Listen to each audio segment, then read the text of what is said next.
रायगड़ा जिला को आदानी ग्रुप गौतम आदानी एवं करुण आदिंकर गस्त प्रशासन अधिकारी सहित 1 घंटार आलोचना। आदानी ग्रुप ओडिशा रे टंका विनियोग करिवो।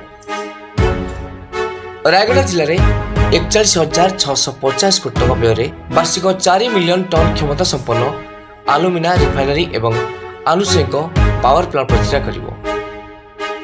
रायगड़ा जिला कोलोना ब्लॉक एवं थेरुबाली स्थित इंफा कारखाना को देशर प्रमुख शिल्प संस्था आदानी ग्रुप कर्मकर्ता आज हेलिकप्टर जगह आसते। इंफा कारखाना परिसर में प्राय 1 घंटा धरी बैठक होता। यह बैठक में आदानी कंपानी मुख्य गौतम आदानी एवं तांको पुओ करुण आदानी सरकारी अधिकारी सहित योगदान देते। विश्वर प्रमुख शिल्प संस्था आदानी ग्रुप मुख्य रायगड़ा जिला को आसवा एवं यह चर्चार खोराक जगाई। एठारे उल्लेखযোग्य जे आदानी ग्रुप को काशीपुर ब्लॉक रे बक्साइट खनि मिली। कंपनी पक्षर रायगड़ा ठारे कलिंग आलुमिनियम लिमिटेड नाम रे ऑफिस खोल।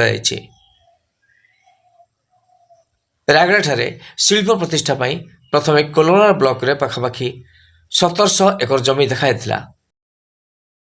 यह गस्त समय कंपानी उच्च पदस्थ वैषयिक प्रतिनिधि दल उपस्थित रही भूमि एवं परिवहन सुविधार समीक्षा करते। यह विशाल शिल्प प्रकल्प को वास्तव रूप ने रायगड़ा समेत समग्र दक्षिण ओडिशा रे हजार हजार प्रत्यक्ष एवं परोक्ष नियुक्ति सृष्टि होब। रायगड़ा सुब्रत चौधरी रिपोर्ट।